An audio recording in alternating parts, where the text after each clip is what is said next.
Welcome everyone to episode 50 of the Video Game Book Club. I'm Tubby Mora, and today I'm joined by Nakuso and Soul Charizard. Say hello, everyone. Hello. Hey. This time around, we're going to be focusing on God of War Ragnarok, which was developed by Santa Monica Studio, published by Sony Interactive Entertainment, and it was originally released on November 9th, 2022 for the PS5 and PS4. On PlayStation's official website for God of War Ragnarok, it reads, quote, "From Santa Monica Studios comes the sequel to the critically acclaimed God of War 2018. Fimbulwinter is well underway. Kratos and Atreus must journey to each of the 9 realms in search of answers as Asgardian forces prepare for a prophesized battle that will end the world. Along the way, they will be exploring stunning, mythical landscapes and face fearsome enemies in the form of Norse gods and monsters. The threat of Ragnarok grows ever closer. Kratos and Atreus must choose between their own safety and the safety of the realms." But that's how the website describes the game. How would everyone here describe the game? And the order of presenting will be Tubby Mora, Nakuso, and then Soul Charizard. And please be advised, there may be spoilers ahead. And with that said, let's get started. Question 1. Describe the game in one sentence. How I would describe it: Big Daddy Kratos and awkward teen who is no longer a boy, Atreus, must journey together once more in this epic, action-packed, emotional-driven adventure that will make you realize that the true Ragnaroks were the friends we killed along the way. Amen. Next. Okay, then. All right. After Fimbulwinter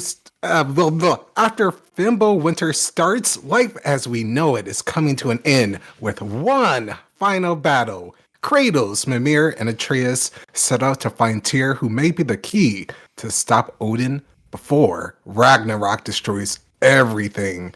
Whoa. Can Kratos overcome the threat? Or can Kratos overcome the threat? Find out next time on Dragon Ball Z. I like how our describing the game in one sentence is like a transition to the next episode. All right, so what about you? It's all or nothing. It's time to decide. It's time to decide if they can control their fates or will fate control them.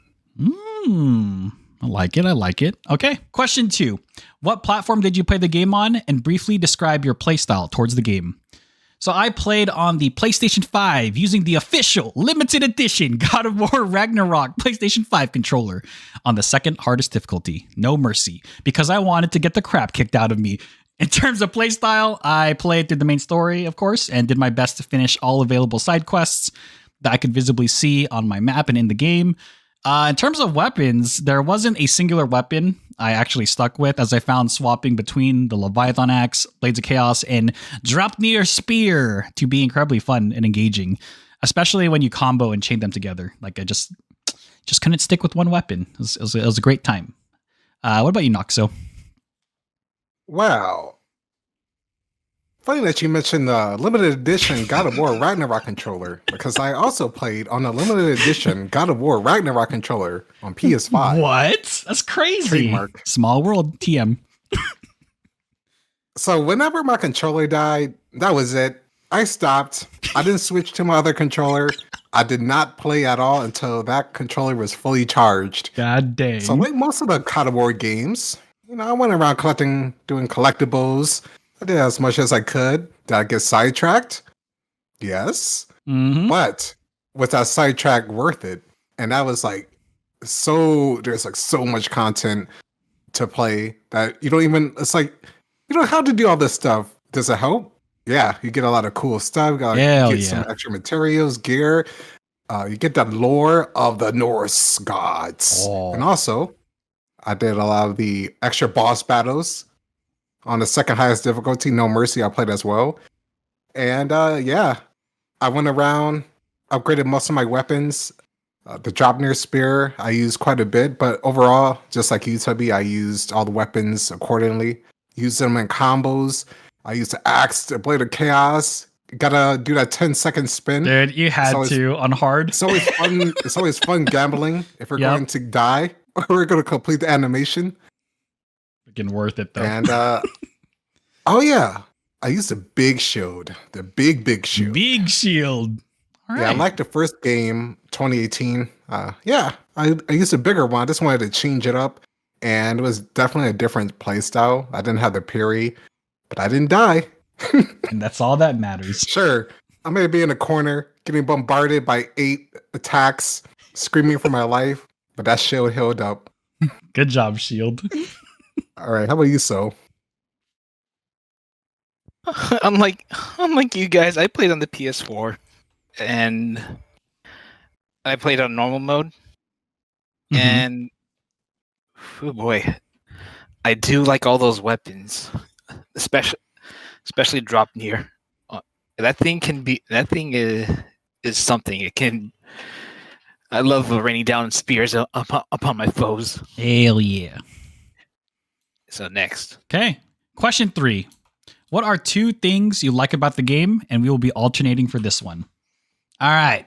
First one, out of the way. Easiest thing to mention. God dang. All the available weapons, abilities, skills, the gameplay portion of the game.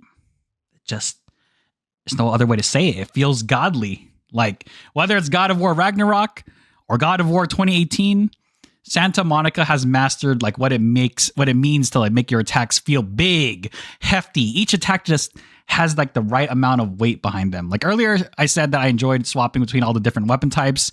And if you know me, if you know my playstyle, I'm pretty sure Nakaso and Soul can attune to this. I usually stick with and prefer mastering a singular weapon type, like in any game I play, specifically like big ass weapons like a giant claymore or a hammer. But in these God of War games, specifically this one and God of War 2018, I genuinely enjoyed mixing the weapons up because they're just so fun to use and they just feel good to use. Like these weapons really make me feel like committing murder in the 3rd degree. And if a game is doing that, you know that they have knocked it out of the park in the gameplay department. Like it takes a lot. It takes it's a mixture of sound design, gameplay animation. It's like all of it has to mesh incredibly well for a player to feel that way with the combat. And freaking A, man, they knocked out the park. The gameplay department, they delivered hands down. Drop near spear, wasn't even expecting that. Actually, I lied. I kind of got spoiled about that going over YouTube. But if I didn't expect it, it would have been amazing. Amazing 3rd weapon addition to the game. So yeah, what about you, Noxo? What's one thing you like? Wow, one thing. There are so many things I liked. So hard to pick. All right. This is a big one. So, what I liked is the extra sections. Ooh. So, I mean, you seen it. You seen it. So seen it. I think we all seen the planes in Vanaheim. God dang, yeah. I was like, that was so crazy when like after Birgir, like, you know, tried to sacrifice himself, take out that enemy. That was a badass. Slow motion. The music stopping, him chanting one last final goodbye. Mm-hmm. And then after that whole climax completes, before you go off to, you know, go back and do the main story, why not follow the giant dog pig? the pit And bull, then that dog- probably, or Saint Bernard.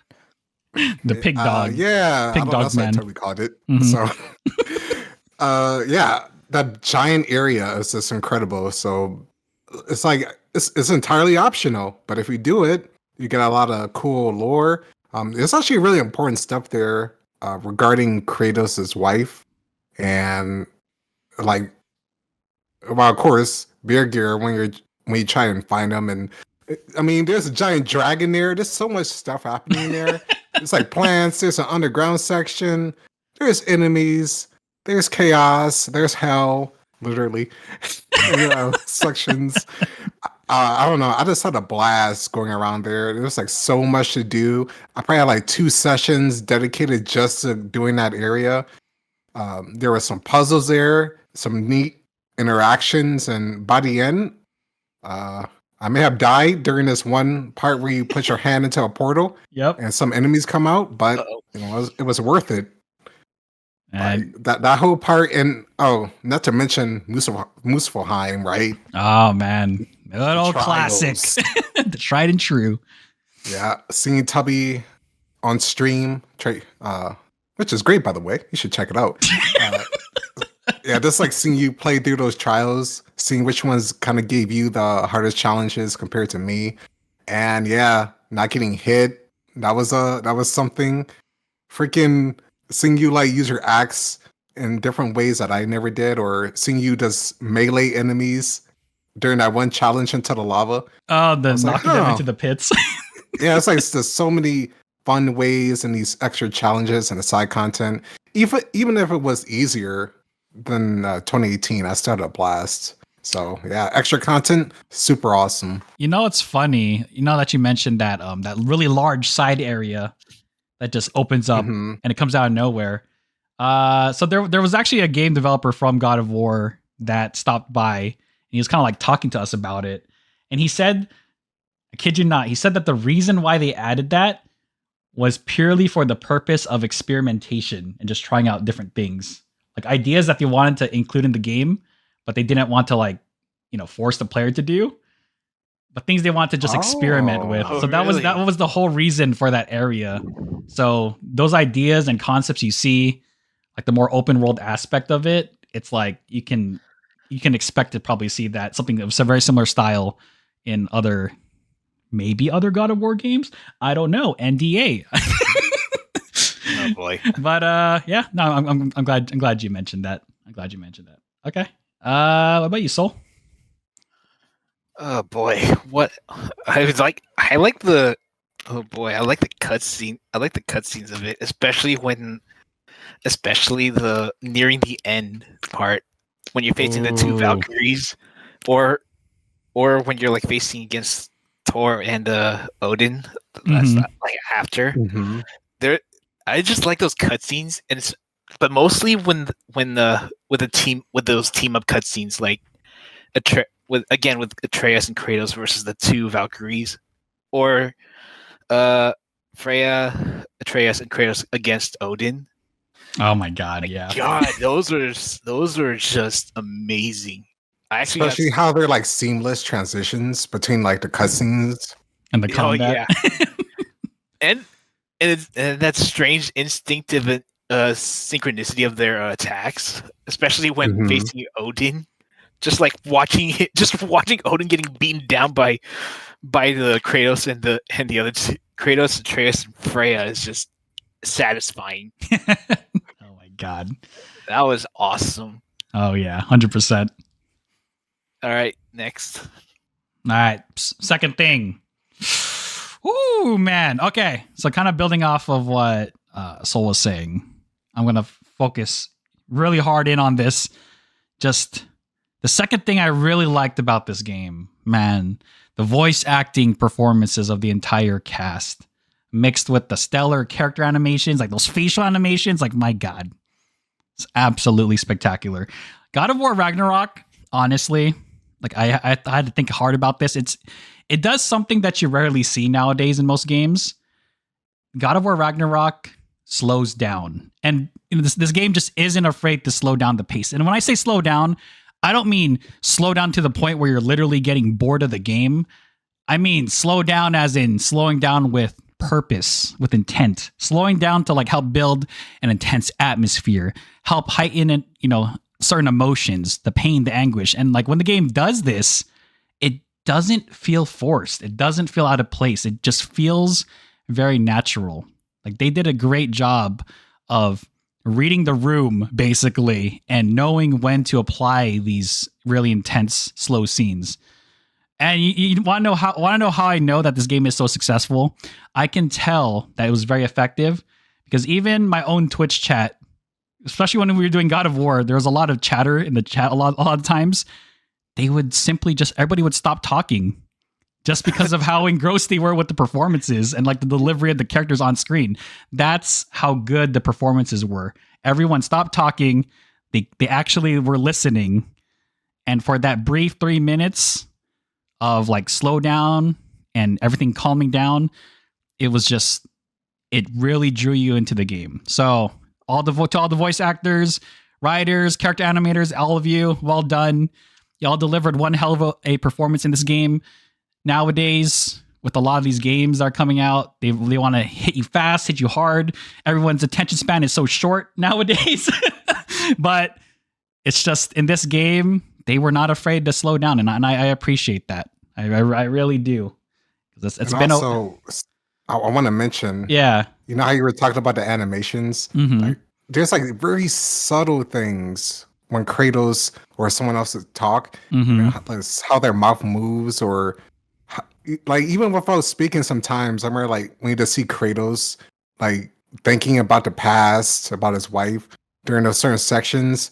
You can see his like facial expression change as very subtle, like a smile, like a very subtle smile or a frown, or Yeah. like you hear him like kind of whimper, or like it's just like very small, like deep breaths. Like that is some crazy detail to like get right, but also make it, like you said, feel impactful, not forced. Yeah, and it's everything. It's the animation and it's also the delivery of the voice actors too.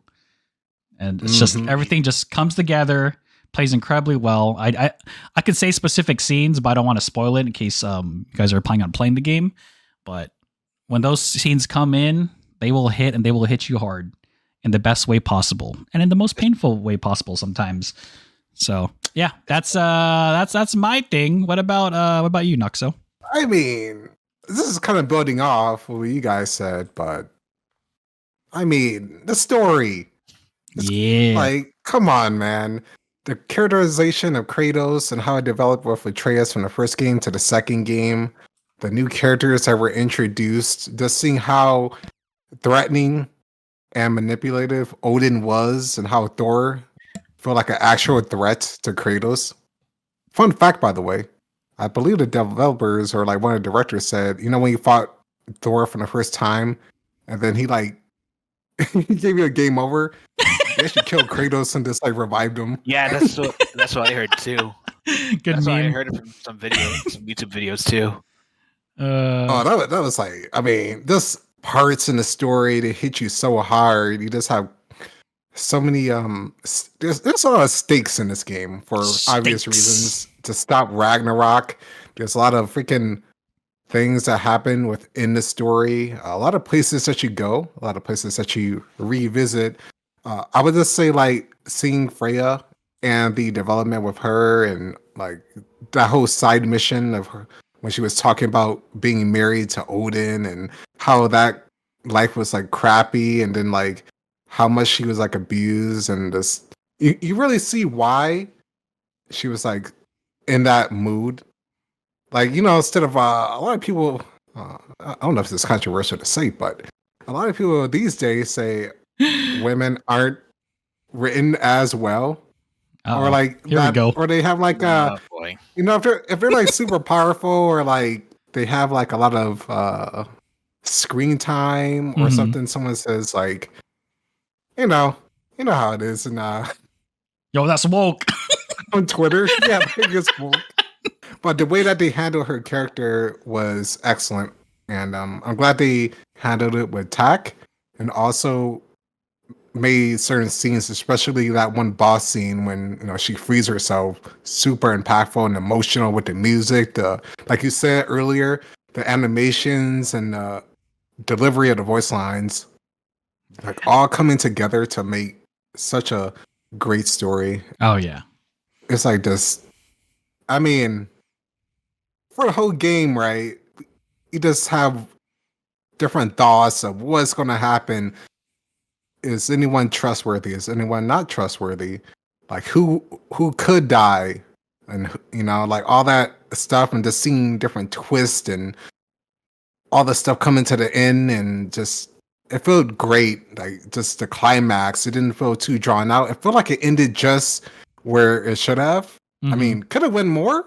Sure, maybe there could have been a little bit more during certain parts, like especially like maybe the ending could be there a little bit more explained for one specific section that could that it felt a little rush. Mhm. I don't want to like talk about it too much because unlike other games that we played, this one is like super dear to me. I mean, to all of us, I would say, and I would just like anyone else has experienced it. But yeah, Story is awesome, and without the story, what is God of War?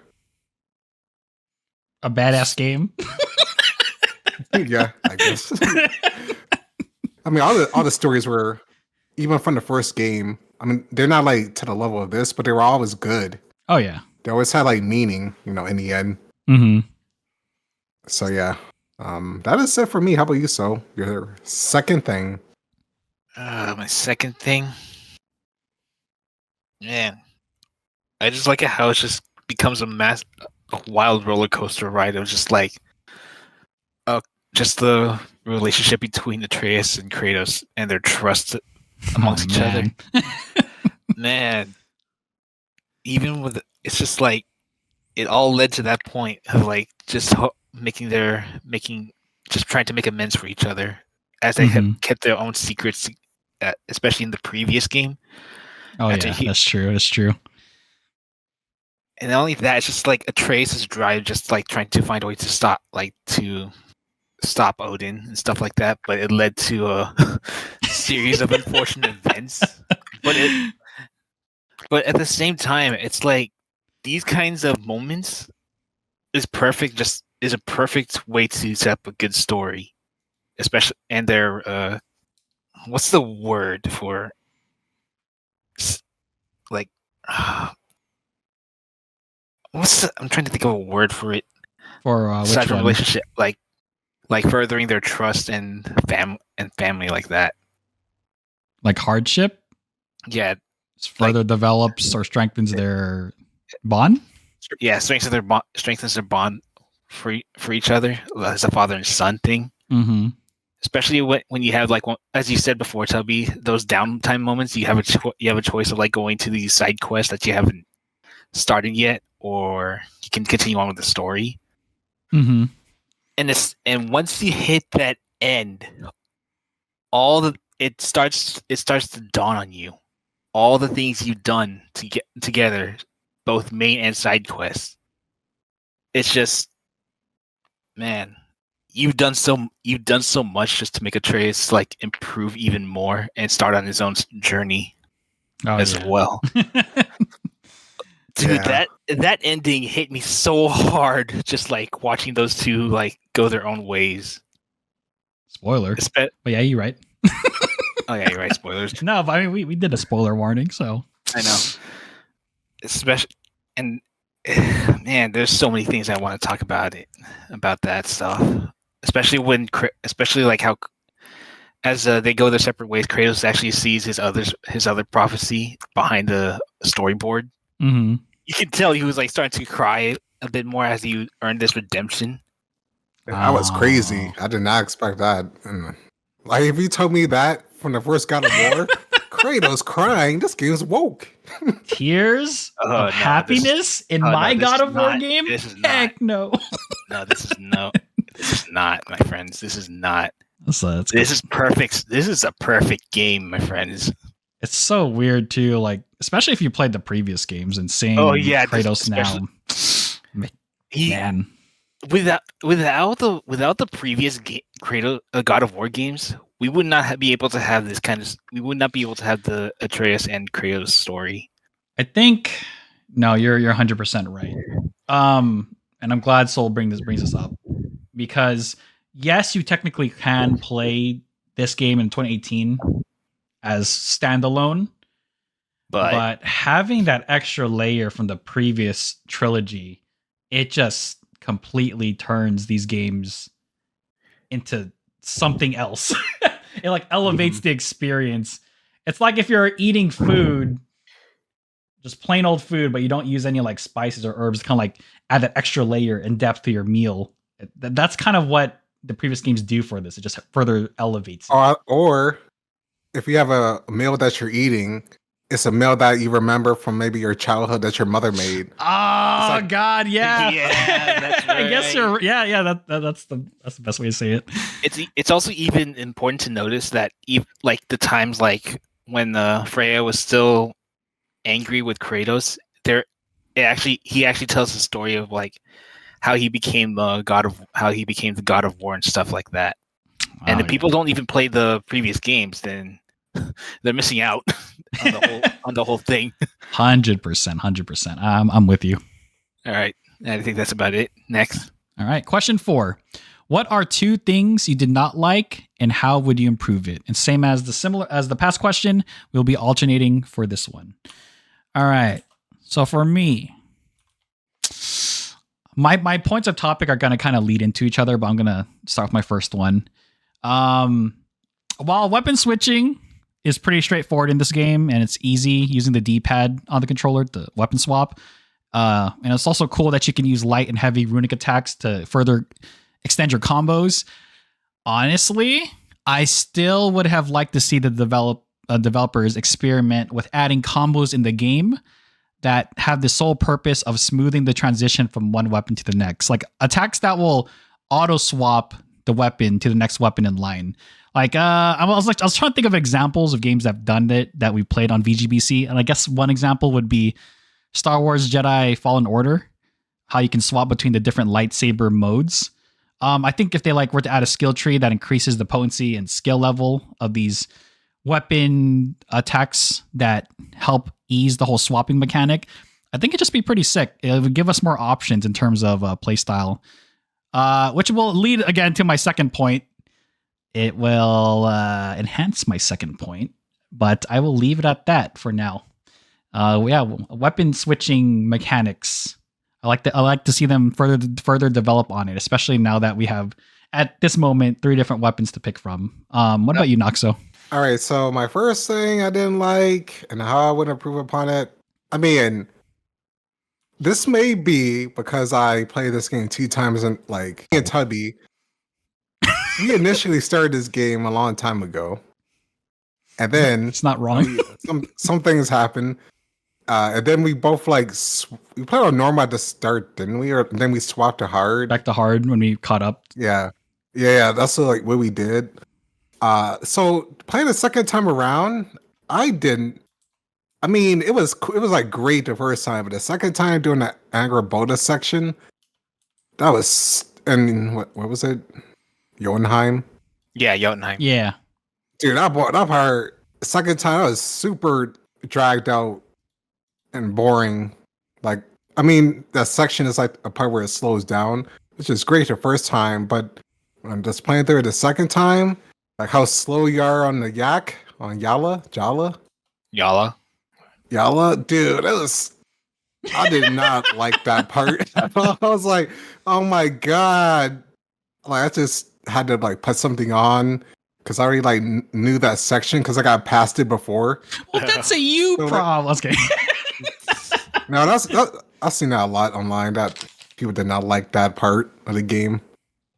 Dude, it's great story wise, but it's a slog if you do it a second time. And that's the only thing, that's the only section throughout the whole second time I played through it that I felt that way about any part of the game. Nothing else I felt was even when it slowed down, it didn't come to a crawl like that specific part. Okay. How do I improve it? God. I mean, remove the part, kill Angraboda.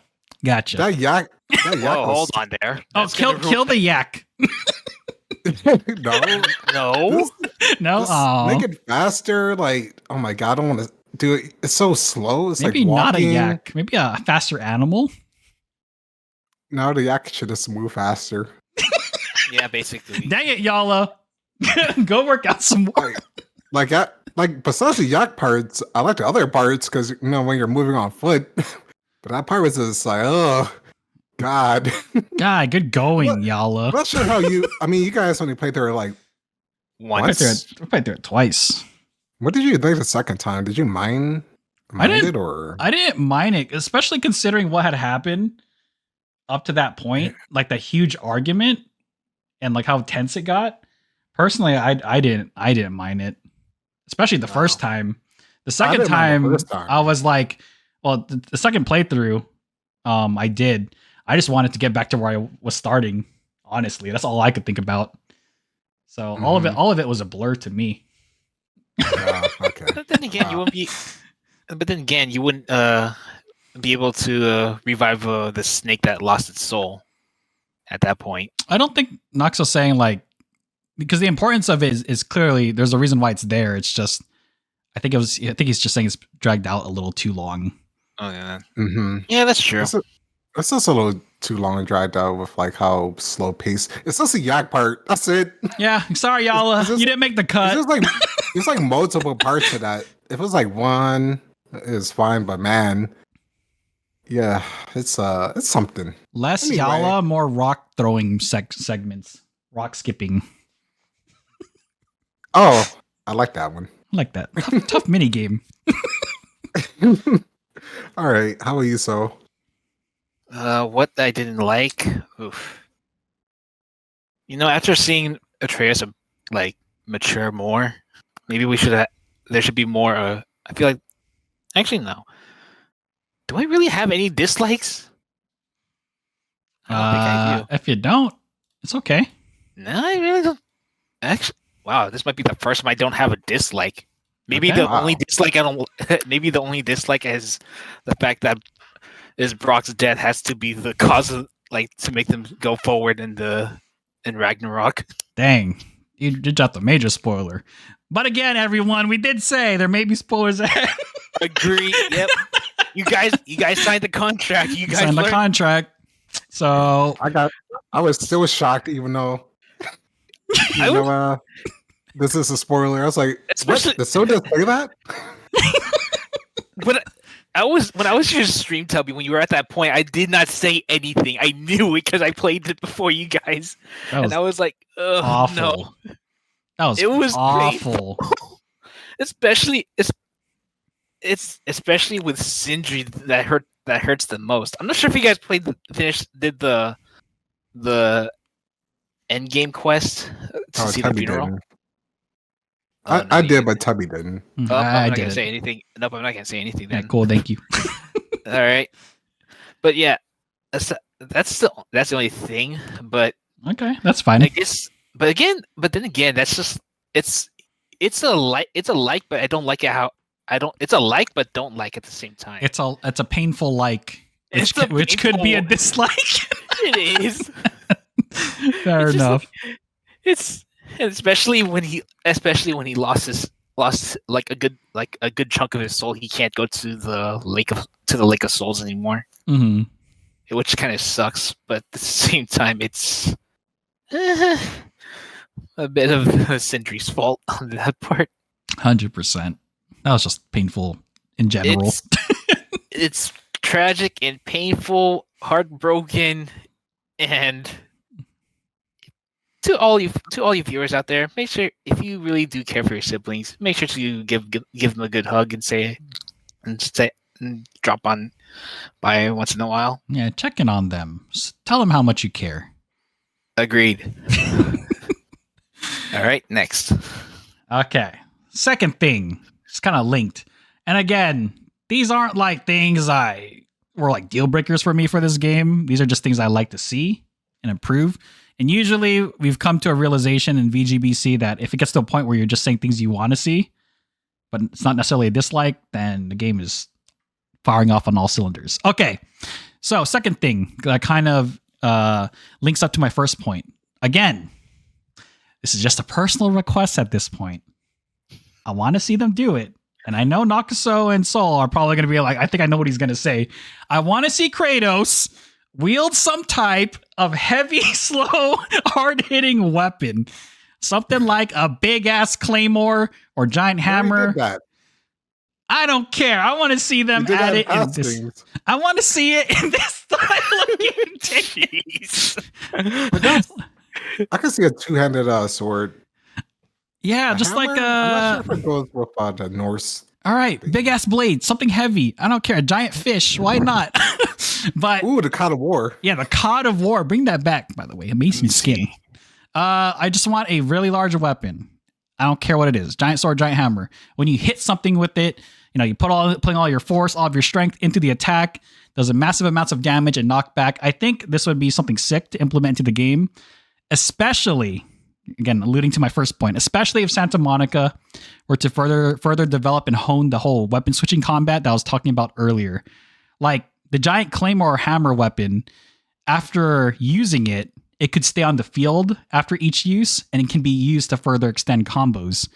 Like imagine, after Kratos is done knocking an enemy into the air with the heavy claymore, he could plant the claymore into the ground, jump up, start spinning, Blades of Chaos, rapid jab with the spear, push the enemy away, knock them away. Kratos can then throw the Leviathan axe, freeze the enemy, and then finally Kratos can Spartan kick the claymore towards the enemy. So that heavy weapon, think of it like an anchor point. So anytime you're fighting around that giant weapon, Kratos will pick it up mid combo and start swinging it, and then he can like drop it. I just think it would be, I don't think I've ever seen a game achieve that, especially with that kind of fluidity. But seeing God of War and what they were able to do with the 3 weapons, having that 4th weapon as the anchor point and acting as a transition weapon, I think would be sick. It would be a lot of work. It would be insane. But if they were to pull that off, Devil May Cry would do. Yeah, most definitely. You know what? This game should just be like Devil May Cry 5.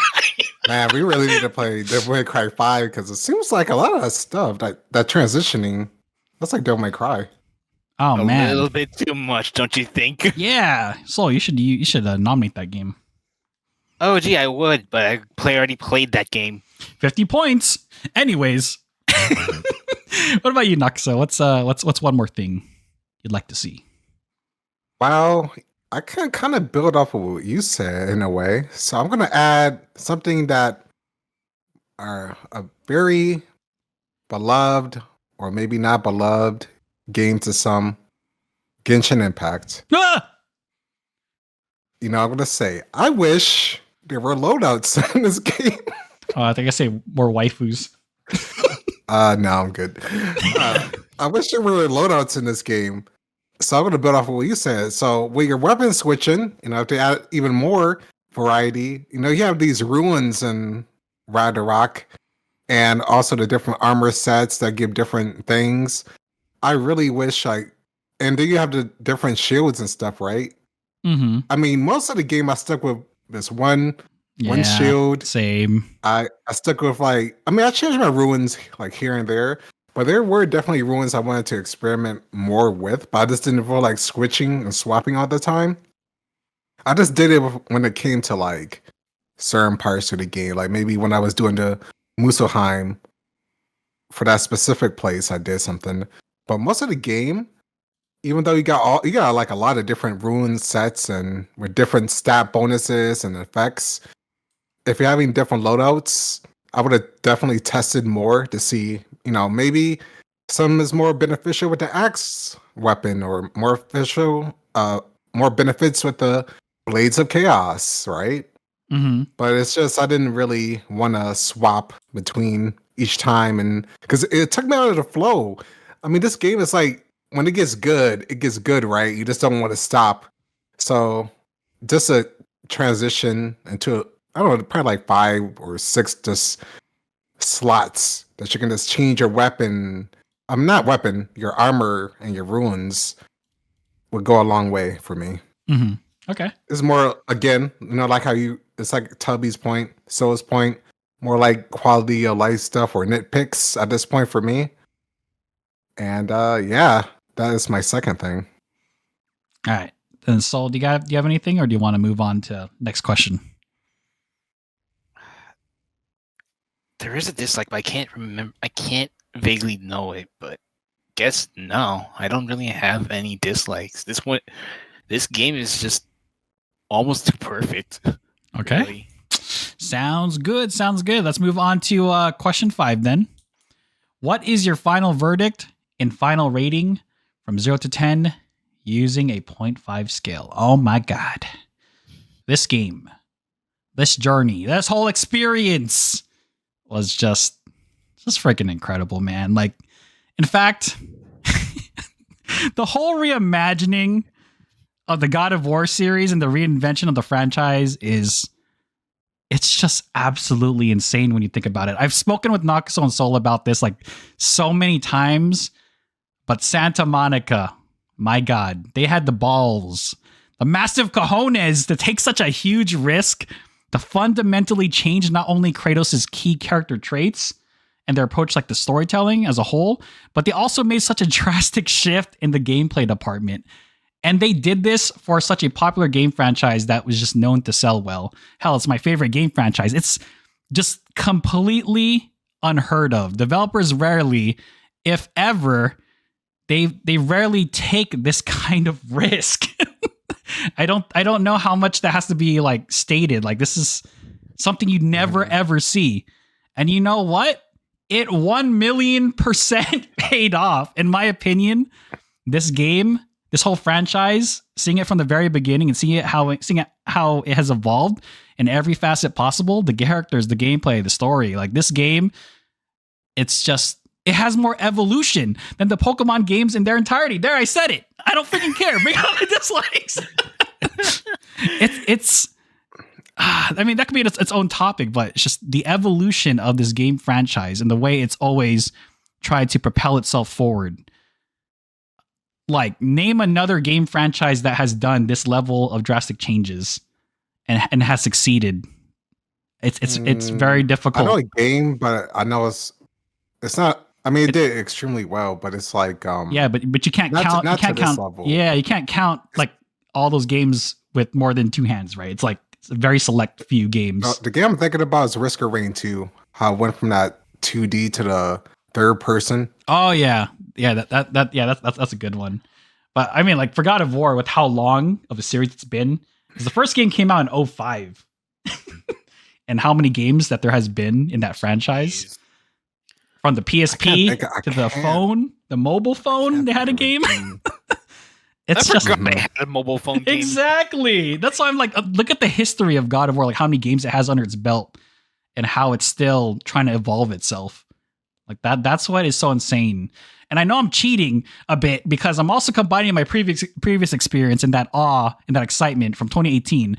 So I'm just gonna go ahead and say it. I'm giving this a 10 out of 10. I don't freaking care. VGBC didn't exist during that time, so I didn't have a chance to spill out my guts about God of War.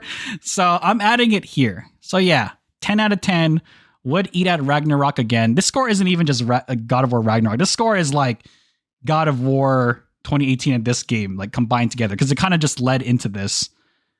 Santa Monica, you're insane. I'm here for it. Thank you guys for just constantly trying to up the bar every single time with this franchise, and longtime fan. And I hope I continue to be one, because you never know with how it goes. But yeah, that's my score. 10 out of 10. It's going to be my second 10 I'm dropping in VGBC. But this is the first mainline 10 out of 10, actually. Is it though? This is technically a side project. It's just me and Saul. So I have yet to drop a 10 on Never a mind. mainline. Yeah. I don't care though. It's still good. It's still good. It's good. What about you, Nakaso? Well, like a lot of others said online, God of War is now woke. It's too much emotion. They changed Kratos. He's a big baby. He's too emotional now. So with that, I say screw them. They're wrong. Let him show emotion. He's older. He's wiser. And you know what? He's an old fart. Maybe you should look. Hold on there. We're making Pokemon comments. Now we're insulting. Oh yeah, 100%. Oh yeah. I don't know. This is God of War. You know what? Throughout the whole franchise, starting from the first game a long time ago, I remember playing with my friend. He's the one who like introduced me to the series, and like after playing it, it was like this. I just remember this the first game, the evolution, fighting the Hydra, doing that quick time event. I see nothing like that. I thought that was the coolest thing I ever seen in a video game, and at the time, it 100% was playing through that game. And just from there, that was also like one of the first few games I actually did everything in, like 100% it, and just to see the evolution all the way up to the remake. And like you were saying, Tubby, they did that with purpose. Not only did they evolve the franchise just because of, obviously, it was getting pretty stale, right? You know, they had a ton of games, but they also did it as an evolution of the character, the community. Yep. Community. Yep. So everyone's older now. A lot of people do. They're going to work. Some They have have boy. children. Yep. They have loud boy. Yep. So I feel like that hits them even harder. And with the evolution, right? Might as well change it up to something completely different to introduce. So I think they did that not only story wise, but also I think it's a good way to. It's like a multiple things they did that for, like the story, the player base, and also themselves to challenge themselves in a different environment. And like you said, it's just a huge achievement that can't be understated. With how great this game came out, and it improved and refined upon the first game, Ragnarok, in 2018, adding more enemy variety, a better open world, a lot more to do. I mean, the content is like still crazy. I put like 40 hours into this game, and I still have like probably like 30% that I did not see or do. Dang. And Jeez. yeah, dude, I don't know. I mean, of course, I did not like that one section I was talking about, and there was some other stuff that I didn't really get to mention that I'll say real quick, and that's just like the Atreus sections. They were fun, but they didn't hit as hard as Kratos, mostly due to his limited moveset. So, but I mean, I'm glad they went there and they tested that and they just did that. It's still a great quality that could be expanded upon, but Mhm. just like that section and seeing all this stuff, the post game, how the combat was improved, is fantastic, and that is why I'm going to give this game a 9.5 out of 10. Okay. Well, Soul, wrap it up. You're the closer statement. The music, the gameplay, character development, story. Oh man, they're so beautiful just to even listen, just to play it all over again. Especially there's like when there's like serious moments, there's always those happy and funny moments, especially with Mimir and Kratos. Oh man, there's so many good things about that game. I just don't know where to stop talking about it. Especially the ending credit music, the Blood Upon the Snow. That song is that song. It became like an iconic. It changed to like from an iconic God of War, as you told me before, Tubby. Mhm. How it became like how the music overture was an occurring thing for the God of War series. But in this one, it's just like it just changed to a different tone, and I love it. Oh man, I'm giving God of War 10 realms out of 10. Dang.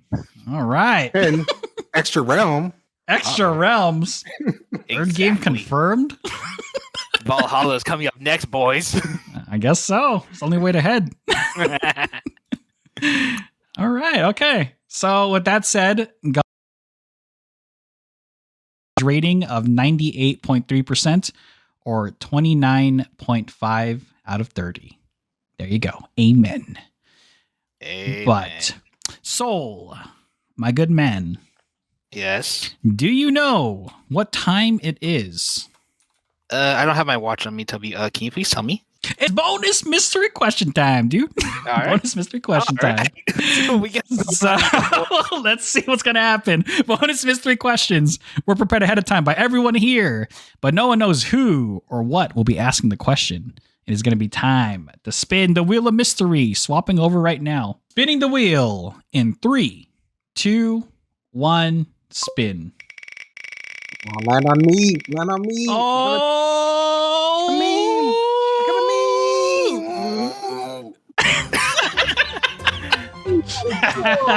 You fools. That's insane. Look Get at that. ready. I know, right? Look how close it. The butt crack of the wheel. All right, hey, that's Tubby. What's the question? All right. My question is, if you could bring any weapon into God of War Ragnarok, God. what would it be and why? Of course, That's my question. Very original. Never used before in any VGBC episode. I'm being serious this time, by the way. One weapon?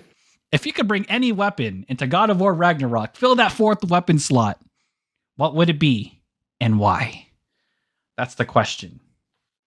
You have 60 seconds to comply and think about your response.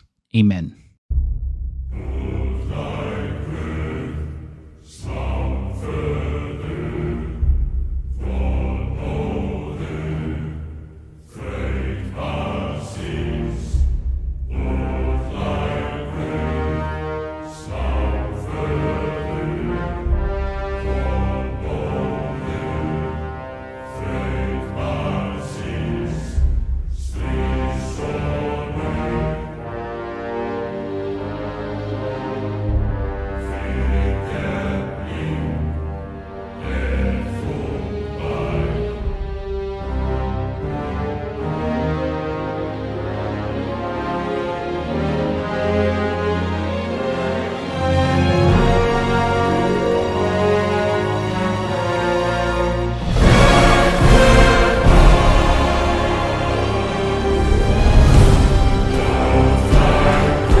Okay, honestly, I kind of cheated with this because I spent a whole 3-4 minutes talking about it earlier.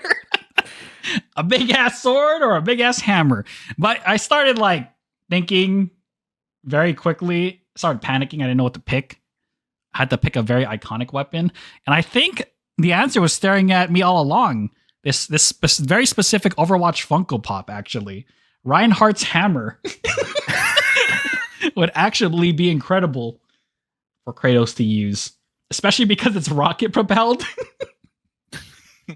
So it could even help with mobility too, like movement, very heavy lateral and vertical movements, and just the whole idea about kicking that hammer. Well, he kicks in and there's a freaking jet rocket on it, so it'll just get launched at the enemy. I think it'd be pretty fun. I think it would be very sick. So yeah, that's mine. Reinhardt's giant weapon hammer. If you want to hear how I would have used it, just go back to question 4. And that's my answer. What about you, Nuxo? What you got? If I was to bring a weapon, I would actually do something. What's the word? Thanos glove. I mean, that's broken. Yeah, you used that before. I mean, no, you never used that at all. This is the original question. So, what I would bring into the series is a weapon from a previous God of War game. So, like how we got the Blaze of Chaos in 2018, I want to bring in the. I was going to say the Blade of Olympus because I thought you were going to say that weapon, but that's too obvious. But I wanted the Claws of Hades. Ooh, I like that weapon. Ripping souls Remember out. that weapon? You were able to use it to summon souls and stuff. Yeah, Ooh, yeah. That'd be sick. Not only would it give a different gameplay style with summoning enemies that you defeat, but it was also just a really cool weapon to use. Mm-hmm. And what's that? That was God of War 3, right? Or Yeah. God of War 3. Yeah.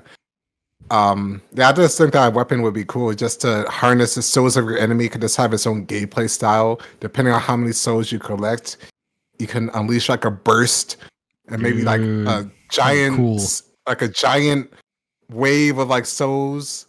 Mm-hmm. There's spiral and let's go all over your enemies like an AoE attack. I could just think of really cool things to do with that specific weapon. And also you know how we're just talking about all those weapons? What happens to all those weapons, right? Yeah. Do you remember? No, they didn't really say anything because the third game just ends. From what I can tell, I think I can't remember. I can't remember if it was from a commenter or from a video, but someone said that I think once the Olympus was destroyed, all of the weapons that had all the powers got destroyed. Yeah, they kind of got destroyed or something like that. That makes sense. Okay. Wow. Regardless, I like that weapons. What if they weren't destroyed? Yeah, that's cool though. or at least have like some sort of material that can resurrect like one certain weapon in God of War Ragnarok. That's kind of sick. Yeah. So Noxel's weapon is a weapon that, that's cool. A weapon that can suck souls. Yeah. The big suck. And then if you're not in combat, you can use it to... Never mind. I'm good. Let's not go there, my friend. You're right. We can't have a third thing. We've already said 2 potential things that'll get us canceled. So what about you, Soul? Okay, so I'm going to go a bit of out of left field. Gun lancers. Dang. Elaborate. Go on. I'm interested. Okay, so picture this. You already have a shield. You're already strong enough, but what if you want to like use? It's like some sort of I feel like it's like some sort of glass cannon kind of thing where you can just like. It's like using the Draupnir spear, but with the shield this time, acting like an actual Spartan, like one like like the a phalanx. Yeah. Yes, like something like more explosive and more stabbing, and you can actually like fly around with it. That'll be cool. Exactly. That's what I'm thinking. I like that. So you can explode right from your enemy's face or stab them, or you can go fly around like a banshee. Dang. So you have your weapon. So you have a jet propelled lance, jet propelled rocket, and then we could use Noxel's weapon to suck things. Especially when you like move. Especially when you have the shield up and you're still slow. Especially, it's just like you sacrifice speed and maneuverability just for defense and the raw attack power. That'd be cool. I like it. Exactly.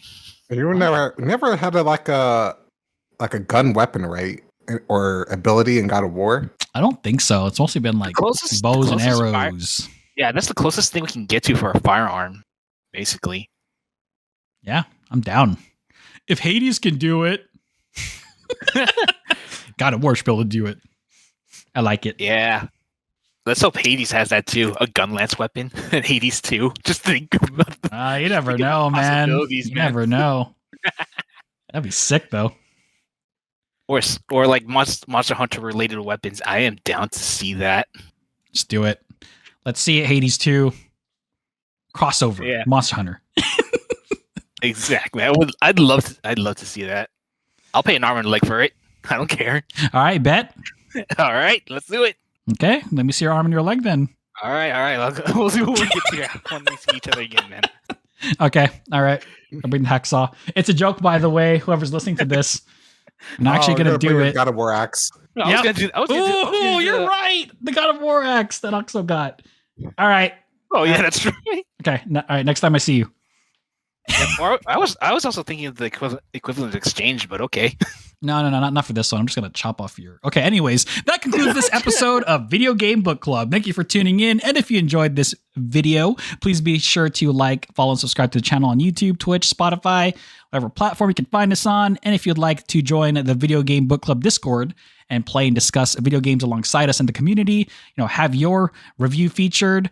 All that cool stuff. Link will be in the description box below. With that said, take care. Have a good one. We'll catch you in the next episode of Video Game Book Club. Say goodbye, everyone.